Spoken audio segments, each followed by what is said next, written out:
Okay guys, അപ്പോൾ ഇന്ന് നമ്മൾ നമ്മുടെ വണ്ടി വീണ്ടും എടുത്തിരിക്കുകയാണ്. കുറേ കാലത്ത് ഇടവേളയ്ക്ക് ശേഷം നമ്മൾ നമ്മുടെ വണ്ടിയും കൊണ്ട് വീണ്ടും പോണത് കണ്ടോ, ലൈറ്റ് കത്തിച്ച് പോണത്. അപ്പോൾ ഇങ്ങനെ മിന്നി കളിക്കണം, നല്ല ഭംഗിയുള്ള ലൈറ്റ് ഉള്ളതിനാൽ നമ്മളിതാ സ്പീഡിൽ തന്നെ പോവാണ്. 80 കിലോമീറ്റർ അപ് ടു 80 കിലോമീറ്റർ സ്പീഡിൽ നമ്മൾ പോണു.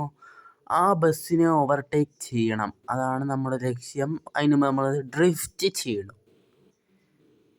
ഈ കണ്ട വണ്ടി അലവലാദികളൊക്കെ കൊണ്ട് നമ്മളെ നെഞ്ചത്തേക്ക് എന്തിനാണ് കയറുന്നത്? നമ്മുടെ വണ്ടി ആകെ നാശമായി. നമ്മൾ ഡ്രൈവ് ചെയ്യുമ്പോൾ നമുക്ക് ഇതുപോലത്തെ ഒരു വ്യൂ ആയിരിക്കും ഉണ്ടാവുക, അതാണ് ഏറ്റവും വൈബ്. വാ വാ വാ വാ ആ ഫ്രണ്ടിലത്തെ വണ്ടി അവിടെ, അതിനെ കാണാനും കൂടി ഇല്ല. അതിനാണ് നമ്മൾ തപ്പുന്നത് ഓവർടേക്ക് ചെയ്യാനായിട്ട്. അപ്പോൾ നമുക്കതിനെ ഓവർടേക്ക് ചെയ്യണം. ഓവർടേക്ക് ചെയ്യാനായിട്ട് നമ്മൾ ആ വണ്ടിയെ തപ്പിക്കൊണ്ടിരിക്കുന്നു. കുഴപ്പമില്ല, നമുക്ക് അടുത്ത ദിവസം വേറൊരു വണ്ടീനെ ഓവർടേക്ക് ചെയ്യുക. അപ്പോൾ ഇന്നത്തെ വീഡിയോ ഇത്രേ ഉള്ളൂ. ഞങ്ങളുടെ വീഡിയോ ലൈക്ക് ചെയ്യുക, ഷെയർ ചെയ്യുക, സബ്സ്ക്രൈബ് ചെയ്യുക. Tata, good bye.